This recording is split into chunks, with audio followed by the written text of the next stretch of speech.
Millionaire couple refuses to help neighbors, but when the couple becomes trapped in a storm that threatens their lives, they are forced to depend on others. The Mortons lived in a sprawling estate that was a testament to their wealth and status. The house, with its pristine lawn, manicured hedges, and towering columns, stood as a fortress of affluence in an otherwise modest neighborhood. Mr. Morton, a man in his late 40s with sharp features and a steely gaze, was the epitome of success. His suits were tailored to perfection, his watch gleamed with understated luxury, and his demeanor exuded an air of superiority. He had worked hard to climb the corporate ladder, and now, as a senior partner at one of the most prestigious law firms in the city, he felt untouchable. His wife, Caroline, matched him in every way. Her beauty was polished and sophisticated, her wardrobe filled with designer labels, and her days were spent in the company of other affluent women who shared her disdain for those outside their social circle. Their neighbors, the Smiths, lived in a modest home just down the street. It was a small, well-kept house, but in stark contrast to the Mortons' grand estate. John Smith worked long hours as a mechanic, and his wife, Emily, took care of their young son, Timmy. The Smiths were kind-hearted, the type of people who would give you the shirt off their back if you needed it. But to the Mortons, they were invisible, insignificant in the grand scheme of their lives. When they did encounter each other, the Mortons barely gave them a nod of recognition, often avoiding eye contact as if acknowledging the Smiths would somehow tarnish their own image. One chilly afternoon, as the first signs of an approaching storm began to darken the sky, Emily Smith hesitantly walked up the Mortons' long driveway. Her heart pounded in her chest and her hands trembled slightly as she clutched her worn coat around her. She didn't want to ask for help, but she had no other choice. Timmy had been running a fever for 2 days, and their car was still in the shop. They had no way to get to the doctor, and with John working late, Emily felt desperate. She approached the massive front door, its brass knocker gleaming in the fading light, and took a deep breath before knocking. When the door swung open, Caroline Morton stood before her, impeccably dressed as always, her expression one of mild annoyance. She didn't even try to hide her disdain as she looked Emily up and down, taking in her frayed coat and the dark circles under her eyes. "Yes?" Caroline's voice was clipped, her patience clearly wearing thin. Emily, feeling smaller than ever, explained her situation, her voice trembling as she spoke. She asked if they could give her and Timmy a ride to the doctor. It wasn't a long trip, just a few miles, but it felt like a mountain for Emily to climb. Caroline listened, her cold blue eyes betraying no sympathy. When Emily finished, there was a moment of silence that stretched on uncomfortably. Then, without a hint of compassion, Caroline shook her head. "I'm sorry, but I'm very busy today. I have an important meeting and can't afford to be late." Her tone suggested that this was the end of the discussion. Before Emily could say another word, Caroline closed the door with a definitive thud, leaving Emily standing on the doorstep, stunned and humiliated. As Emily walked back down the driveway, the weight of the rejection pressing down on her, she fought back tears. She had known it was a long shot, but she hadn't expected to be dismissed so coldly. The Mortons returned to their lives as if nothing had happened, completely unaware of the emotional storm they had just unleashed on their neighbor. Inside, Caroline quickly forgot about the encounter, her thoughts already shifting to her upcoming meeting and the endless stream of trivial social obligations that filled her days. For the Mortons, the Smiths were just a minor inconvenience, a reminder of the world they had left behind long ago. The wind began to pick up as the days passed, carrying with it the scent of rain and the distant rumble of thunder. Local news channels buzzed with warnings of an incoming storm system, predicted to be one of the most severe the region had seen in years. The Mortons, however, paid little attention to these reports. Their sprawling home, with its reinforced windows and state-of-the-art security system, seemed impenetrable. To them, the warnings were just exaggerated caution, the kind of thing meant to stir up unnecessary fear. Mr. Morton barely glanced at the TV as he sipped his morning coffee, muttering something about sensationalism. Caroline, too, remained unconcerned, more focused on her next social gathering than the dark clouds gathering on the horizon. In stark contrast, the Smiths were gripped by a growing sense of urgency. Emily watched the news intently, her brow furrowed with worry. She could feel the unease in the pit of her stomach, a mother's instinct warning her to prepare for the worst. John, arriving home late one evening, found her in the living room, surrounded by cans of food, batteries, and bottled water. "I've been listening to the reports all day," she said, her voice tight with concern. "They're saying this could be really bad, John. We need to be ready." John nodded, the weight of her words sinking in. Without hesitation, he grabbed his tools and headed outside, determined to do everything he could to protect his family from the looming storm. Together, the Smiths worked tirelessly, boarding up windows, securing loose items in the yard, and clearing the basement to use as a shelter if needed. Timmy, sensing the seriousness of the situation, tried to help in his small ways, handing his father nails and passing his mother bottles of water. Despite the gravity of the task, there was a warmth in their efforts, a shared purpose that brought them closer together. They weren't just preparing their home, they were fortifying their sense of unity, their bond as a family. The storm, though fearsome, couldn't shake the foundation they had built together. Meanwhile, the Mortons carried on with their lives as if nothing had changed. Caroline spent her days in boutiques and cafes, brushing off the concerned chatter of friends who had started to make plans for the coming days. "Honestly," she scoffed during one lunch, "we've been through storms before. This one will pass just like all the others. People are overreacting." Her friends nodded, but there was an undercurrent of doubt in their eyes. They had all seen the forecasts, the satellite images that painted a picture of something far more threatening than the usual summer thunderstorm. As the weekend approached, the neighborhood became a flurry of activity. Cars lined the streets as residents made last-minute runs to the store, stocking up on essentials. The sound of hammers and drills echoed through the air as windows were boarded up and fences reinforced. The atmosphere was tense, charged with the anticipation of what was to come. The sky, once a bright blue, had taken on a grayish hue, thick with the promise of rain. But still, the Mortons remained detached, their home a silent island in the sea of preparation around them. In the final hours before the storm was expected to hit, Emily looked out the window, watching the dark clouds swirl and churn. She couldn't shake the feeling that this was just the calm before the real storm, that the worst was yet to come. She glanced across the street at the Mortons' house, its imposing facade unyielding, untouched by the efforts that had consumed the rest of the neighborhood. A pang of concern struck her, but she quickly pushed it aside. The Mortons had made their choice, and there was nothing more she could do. She turned back to her own home, where John was finishing up the last of the preparations, and resolved to focus on her family's safety. As the first drops of rain began to fall, the Mortons sat in their living room, oblivious to the danger that was steadily creeping closer.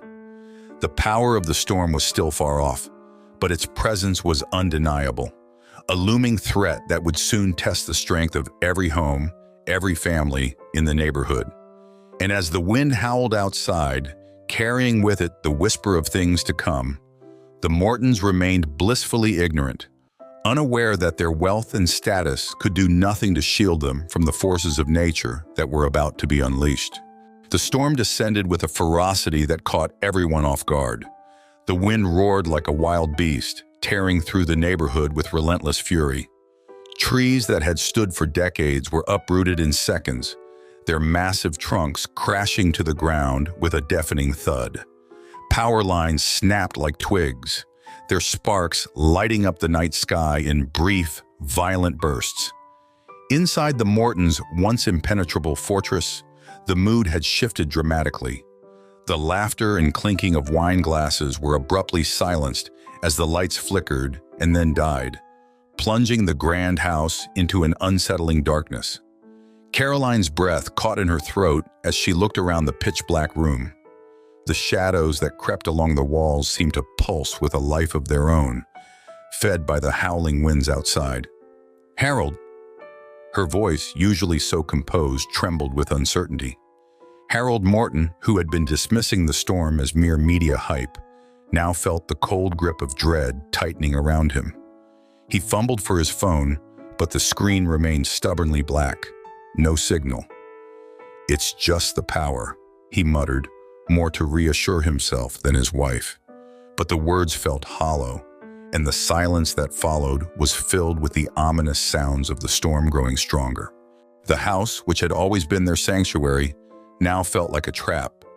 The wind howled through the eaves, and somewhere upstairs, a window shattered, sending glass skittering across the floor. Caroline flinched at the sound, her hands trembling as she clutched her wine glass, now more for comfort than enjoyment. "We should have done something, Harold," she whispered, her voice laced with regret. But Harold didn't respond. He was already on his feet, moving through the darkened house, his heart pounding in his chest as he tried to remember where they had stashed the emergency supplies, if they even had any. The situation quickly spiraled out of control. As Harold searched frantically for a flashlight, the storm intensified. The wind battered the house with unrelenting force, and the rain, once a gentle patter, became a torrential downpour. Water began to seep through the ceiling where the roof had been torn away, first in tiny droplets and then in steady streams. Caroline gasped as she felt the icy water splash against her skin, the cold shock jolting her out of her paralysis. "Harold! The roof! It's leaking!" she cried out, but Harold was already sprinting to the source of the damage. Upstairs, the situation was even worse. The wind had ripped a gaping hole in the roof, and rain was pouring in, drenching the expensive furnishings and pooling on the hardwood floors. Harold stood frozen for a moment, staring at the destruction in disbelief. This was not supposed to happen, not to them, not in their state-of-the-art home, built to withstand anything. But the storm was proving otherwise. He could hear the wood creaking under the strain, and for the first time in his life, he felt utterly powerless. There was no quick fix, no amount of money that could solve this problem. They were at the mercy of the elements, and it was a terrifying realization. Caroline joined him upstairs, her face pale with fear. She was clutching a small bag, hastily packed with a few essentials, though her hands shook so badly that she nearly dropped it. "What do we do now?" she asked, her voice small, almost childlike. Harold didn't have an answer. He just shook his head, feeling the weight of his own inadequacy pressing down on him. They had spent so much time and effort building their lives, surrounding themselves with luxury and security, and yet here they were, helpless in the face of nature's wrath. As the night wore on, the Mortons huddled together in the dark, listening to the storm tear their world apart piece by piece. The wind continued to howl, and the rain continued to pour in, soaking them to the bone. The fear that had been simmering beneath the surface finally erupted, and Caroline began to cry, her sobs mingling with the sound of the storm. Harold held her close, but inside, he felt a gnawing despair. They were trapped, isolated, with no way to reach out for help. The storm had stripped away their illusions of control and left them vulnerable, exposed to the harsh reality that no amount of wealth could protect them from the forces of nature.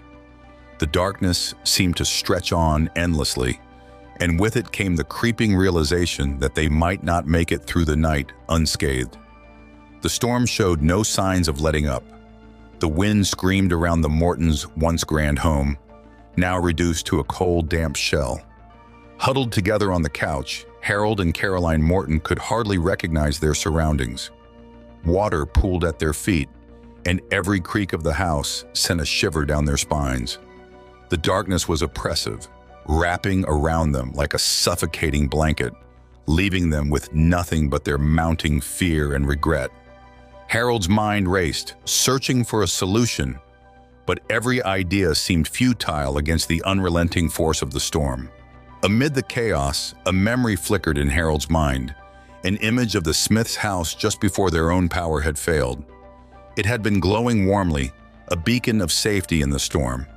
He remembered the Smiths' frantic preparations, which he had once viewed with disdain, thinking they were overreacting. But now, in the cold and wet of their own poorly prepared home, Harold realized how wrong he had been. The Smiths had taken the storm seriously, and now they were likely safe and secure, while the Mortons were left vulnerable and frightened. The realization hit him hard, a bitter pill that lodged in his throat, but it was one he couldn't ignore. "We can't stay here," Harold finally said, breaking the silence that had settled between them. His voice was low, strained with the weight of their predicament. Caroline looked at him, her eyes wide with fear and uncertainty. "What do you mean?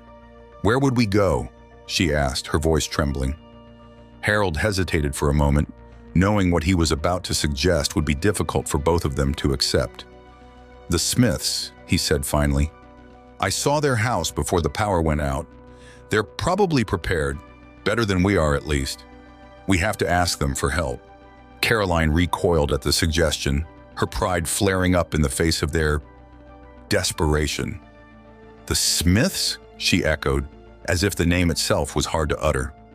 The idea of going to their neighbors, the very people they had always looked down upon, was almost unbearable.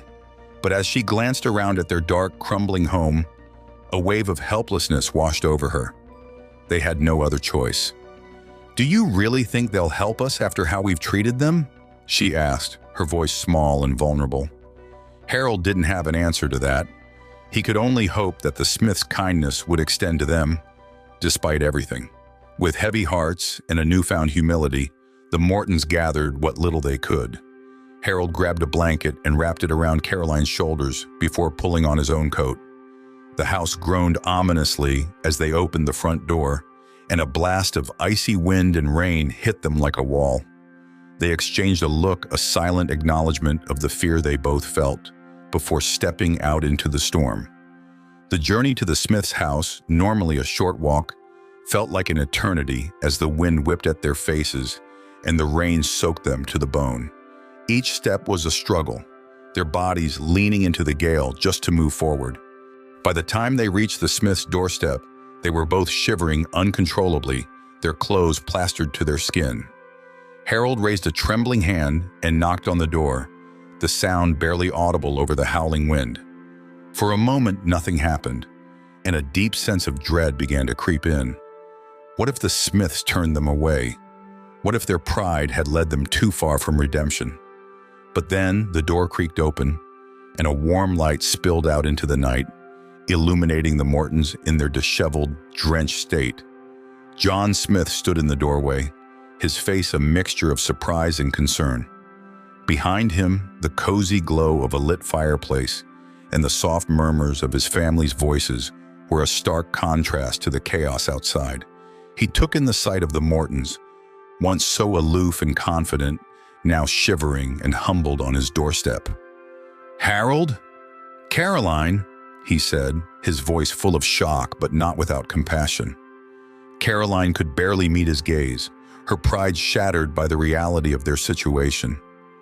"John, we need help," she managed to say, her voice cracking with emotion.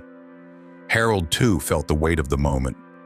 He had never imagined himself in such a position, and the words tasted bitter on his tongue as he forced them out. "Please, John," he added quietly, the plea hanging in the air between them. John paused for a moment, his eyes flicking between the two of them. He could see the fear in their eyes, the desperation in their voices. The temptation to turn them away, to let them experience the full consequences of their arrogance was there. But so was the deeper part of him, the part that couldn't ignore someone in need, no matter who they were. Finally, he stepped aside, opening the door wider. "Come in," he said, his voice steady and kind. "You're safe here." And as the Mortons stepped into the warmth of the Smiths' home, they felt for the first time the glimmer of hope that comes from the kindness of others. The Smiths had been sitting in their cozy living room, trying to distract themselves from the howling wind outside, when the unexpected knock on the door sent a jolt through the room. Emily exchanged a glance with John, her brow furrowing in concern. Who could be out in this weather? As John moved to answer the door, Emily instinctively pulled Timmy closer, the storm's ferocity making her heart race. When the door swung open to reveal the Mortons, soaked to the bone and visibly shaken, a wave of surprise washed over them. This was the last thing they had expected. For a brief moment, there was a stunned silence. The Mortons stood there, dripping and shivering, their faces pale with cold and fear. Harold tried to speak, but the words seemed stuck in his throat. Caroline's eyes were wide, a mixture of desperation and shame. Despite everything, John didn't hesitate. "Come in, quickly," he said, stepping aside to let them in. Emily was already on her feet, hurrying to grab towels from the linen closet. The warmth of the Smiths' home enveloped the Mortons as they crossed the threshold, a sharp contrast to the biting wind and rain that had nearly driven them to their breaking point. Emily returned with towels, her expression softening as she saw Caroline's tear-streaked face. "Here, take these," she said gently, handing them over. Caroline took the towel with trembling hands, unable to meet Emily's eyes. John disappeared for a moment and returned with a set of his own clothes for Harold, while Emily offered a pair of her sweats and a sweater to Caroline. The Mortons accepted the dry clothes gratefully, the simple kindness catching them off guard. There was no hint of resentment or smugness in the Smiths' actions, just genuine concern for their neighbors' well-being. As the Mortons changed into the dry clothes, Emily busied herself in the kitchen, heating up some leftover soup. The aroma filled the air, mingling with the crackling of the fire in the hearth. When she brought the steaming bowls into the living room, Harold and Caroline hesitated, still grappling with their embarrassment. "You don't have to do this," Harold said, his voice low and filled with remorse. "We treated you so poorly, and here you are, helping us." His words trailed off, but Emily shook her head with a gentle smile. "It's okay," she said softly. "We're all neighbors. That's what matters right now." The Mortons exchanged a look, their previous arrogance now crumbling under the weight of their situation. Caroline managed a faint smile as she took the bowl of soup. "Thank you," she whispered, her voice thick with emotion. The Smiths' kindness was more than she had expected, more than she felt she deserved. As they sat down to eat, the warmth from the soup began to thaw not just their cold bodies, but the icy barrier that had long separated them from the Smiths. The tension that had once defined their interactions slowly began to dissolve. The conversation that followed was tentative at first, filled with awkward pauses and half-finished apologies. But the Smiths, ever gracious, steered the conversation away from the past, choosing instead to focus on the present. John talked about the storm, explaining how they had prepared and how the generator was keeping their house warm and lit. Emily shared stories about Timmy's latest adventures, and even the little boy, sensing the change in atmosphere, chimed in with his innocent excitement about the big storm outside. The Mortons listened, slowly relaxing as the evening wore on, the warmth of the fire and the Smiths' hospitality working its magic. As they sat together, the Mortons began to see their neighbors in a new light. They weren't just the people who lived down the street. They were kind, resourceful, and generous in a way that the Mortons had never taken the time to understand. Each word and gesture from the Smiths chipped away at the walls the Mortons had built around themselves, walls that had kept them isolated in their own world of wealth and status. The realization was both humbling and eye-opening. By the time the storm outside had begun to show signs of relenting, the atmosphere inside the Smiths' home had shifted entirely. The Mortons, once so aloof and disconnected, now felt a growing sense of gratitude and respect for the people who had welcomed them in without a second thought. The Smiths' simple, unassuming acts of kindness had touched them deeply, igniting a spark of change within them. And as the fire crackled softly in the background, the Mortons found themselves not just in the warmth of their neighbor's home, but also in the warmth of a newfound understanding and connection. The storm outside showed no signs of relenting, the wind still howling like a wild animal. But inside the Smiths' cozy living room, a different kind of storm was beginning to calm. The flickering fire cast a warm glow across the room, illuminating the faces of the two families now seated together. Harold and Caroline Morton, still adjusting to the unexpected kindness shown to them, sat on the edge of the sofa, their postures slowly relaxing as they listened to John and Emily Smith speak. The tension that had initially filled the room was dissipating, replaced by a sense of connection neither family had anticipated. John, usually a man of few words, found himself opening up more than he had in a long time. He spoke about the challenges his family had faced, how they had learned to stretch every dollar, the long hours he worked at the garage, and how they relied on the tight-knit community around them. "It's not easy," he admitted, his voice steady but with an edge of weariness. "But we've always had each other, and that makes all the difference. And the folks around here, they've helped us out more times than I can count. We might not have much, but we look out for each other." Emily chimed in, her voice gentle and warm, sharing stories of the times neighbors had come together in moments of need. When someone's car broke down, when a new baby arrived, when someone lost a job. "We might not have fancy things," she said with a soft smile, "but we have each other. That's what's important." As she spoke, Caroline found herself drawn in, struck by the genuine warmth and closeness that seemed to define the Smiths' lives. It was so different from the cold, isolated world she and Harold had built for themselves, where appearances and status were everything. Harold, who had been quietly listening, finally spoke up, his voice tinged with regret. "I'm starting to see that now," he admitted. "We've spent so much time focusing on what we have, what we own, that we forgot what really matters.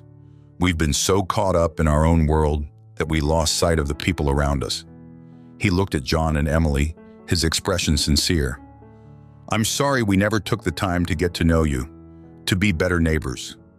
His words hung in the air, a confession of sorts, and for the first time, Harold felt a weight lift off his chest. The Smiths, ever gracious, waved off the apology with a smile. "What matters is that you're here now," John said simply. "We're all in this together, and that's what counts." The Mortons exchanged a glance, a silent understanding passing between them. For years, they had been blinded by their wealth, believing it separated them from others.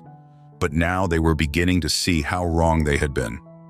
The Smiths' willingness to help, despite the Mortons' previous coldness, was a powerful lesson in humility and kindness. As the night wore on, the conversation flowed more freely.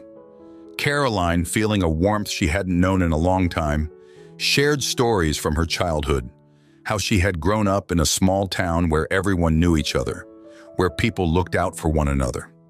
"Somewhere along the way, I think I forgot what that felt like," she said, her voice soft with nostalgia. Emily nodded in understanding. "It's easy to lose sight of it," she replied, "but it's never too late to remember." The simple words carried a profound truth that settled deep in Caroline's heart. The storm continued to rage outside, but inside the Smiths' home, the atmosphere had shifted completely. The Mortons, once so disconnected from those around them, were beginning to feel something new, a sense of belonging, of being part of something larger than themselves. They had spent so long building walls around their lives, thinking their wealth and status were enough to keep them safe, but those walls had only isolated them, leaving them vulnerable when it mattered most. Now, sitting in the warmth of the Smiths' modest living room, they felt those walls beginning to crumble, replaced by the strength that comes from community and mutual support. As the night drew on, the Mortons found themselves reluctant to leave the comfort of the Smiths' home. The storm outside was still fierce, but inside a different kind of storm had passed. A storm of realization, of change. The bond that was being forged between the two families, born out of kindness and shared experience, was something new and precious, something that transcended the differences in wealth and status that had once kept them apart. And as they sat together, sharing stories and experiences, the Mortons began to understand that the real wealth in life wasn't measured in money or possessions, but in the connections we make with others. The first light of dawn crept over the horizon, casting a pale glow over the neighborhood, now marked by the storm's fury.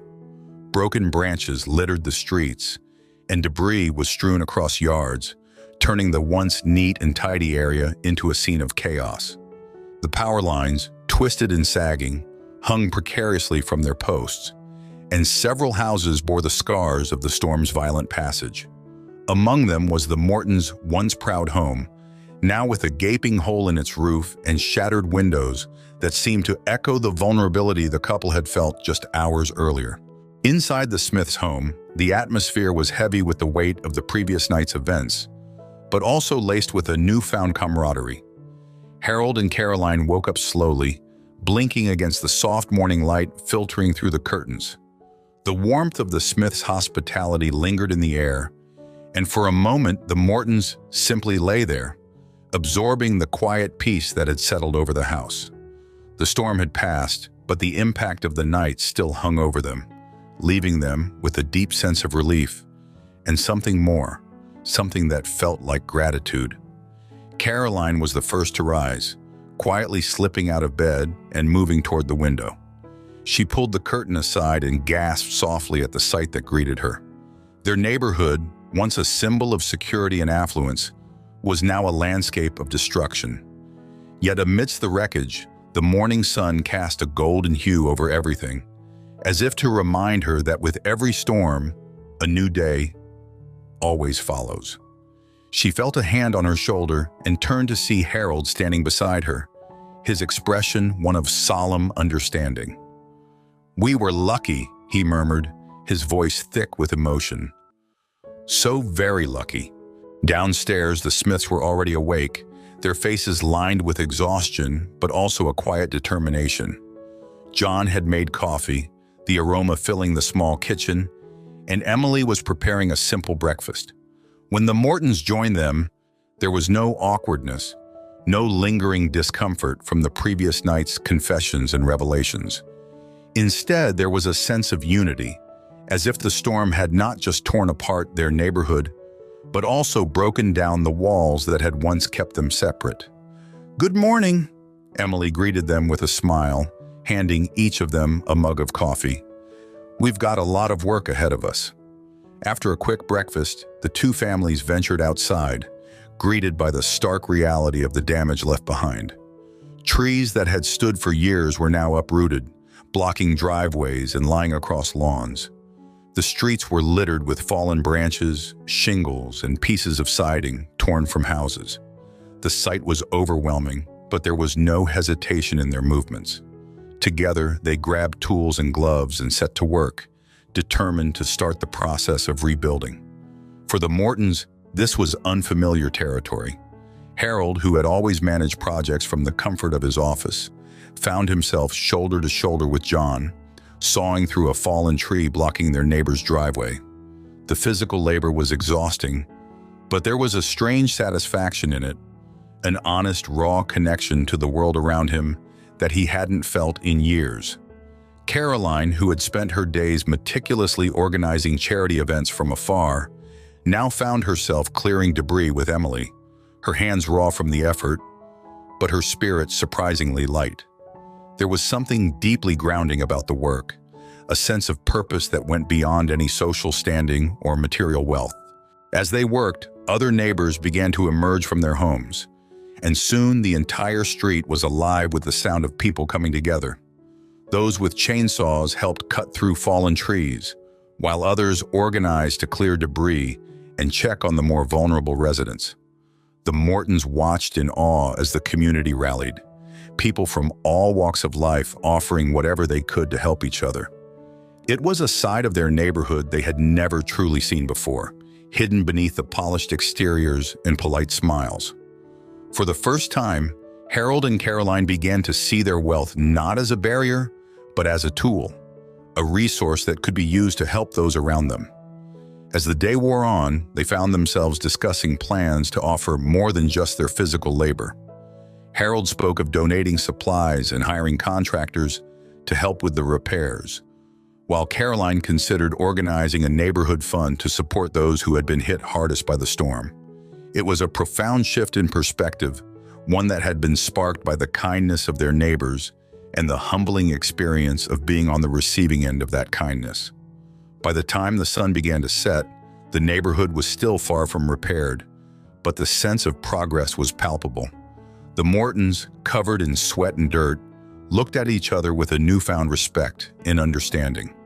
The storm had torn through their lives, but in its wake, it had left something far more valuable: a sense of community, of shared humanity.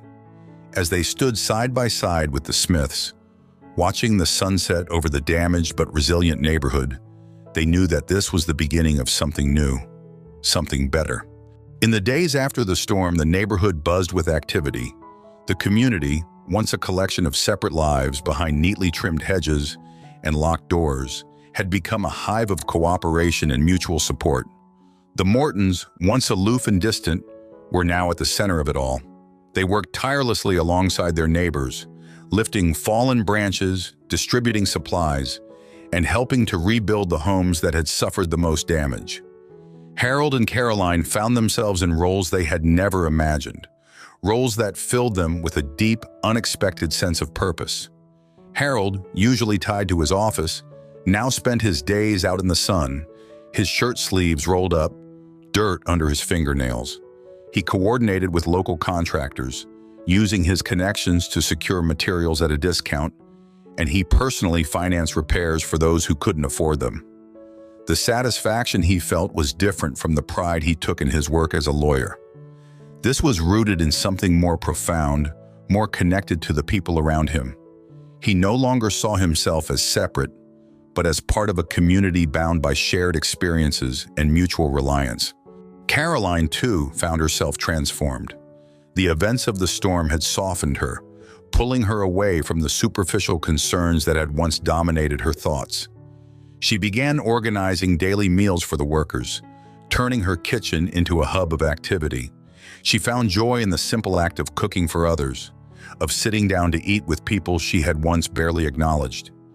As she passed out plates of food and shared stories with her neighbors, she realized how much she had been missing by keeping herself at a distance.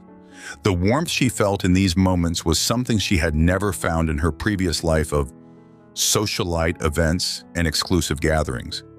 The Smiths remained close by their side, the friendship between the two families deepening with each passing day.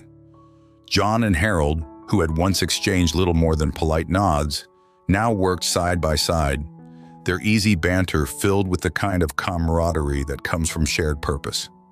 Emily and Caroline found a similar connection, their conversations moving from small talk to meaningful discussions about life, family, and the future.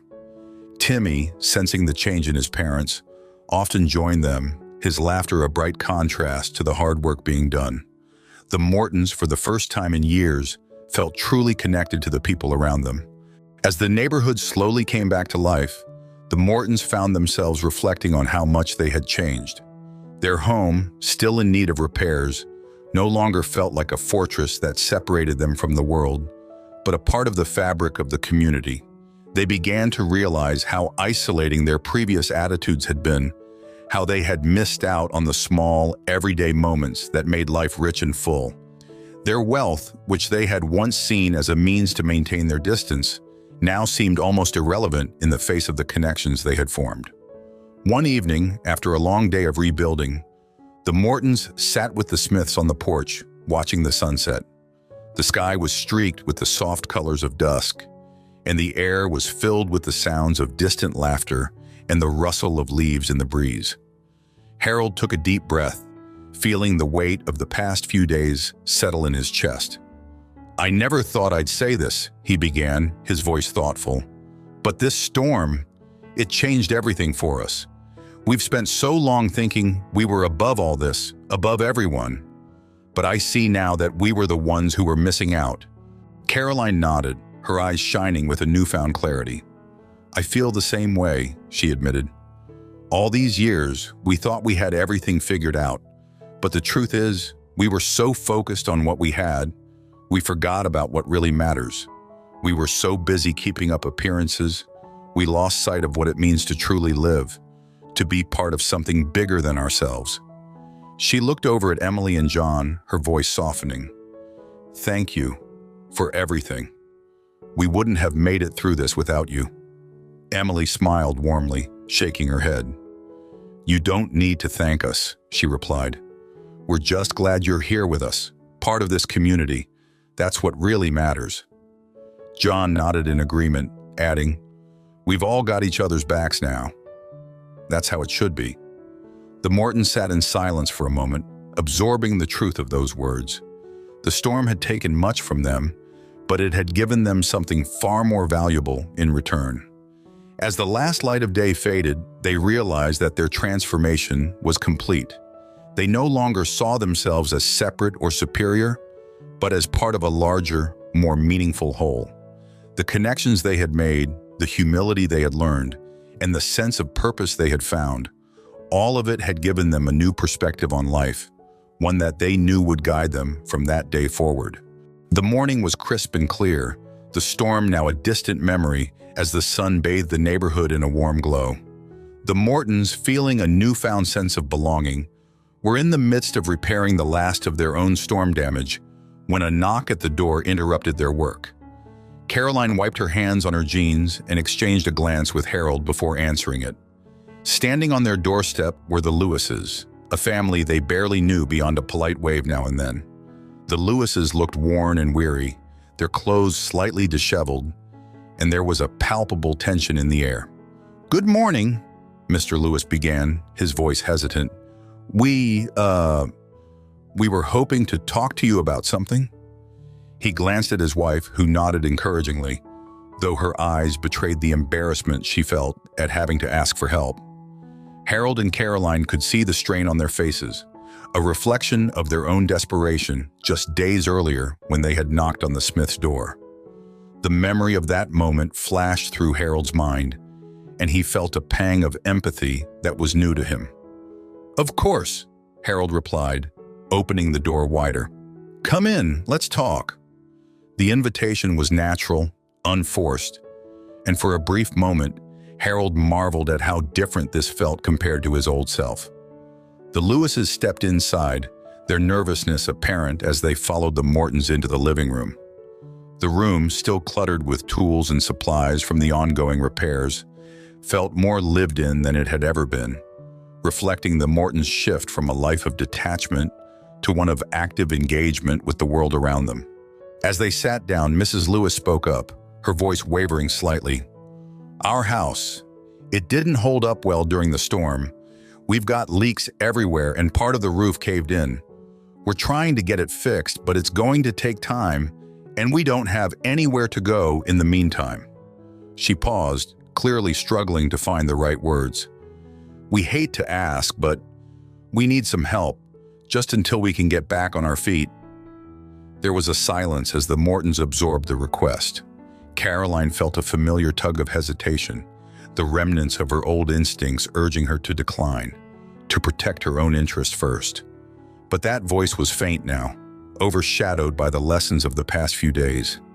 She looked at Harold, who was deep in thought, his brow furrowed. She knew he was weighing the costs, the time, the money, the disruption to their lives.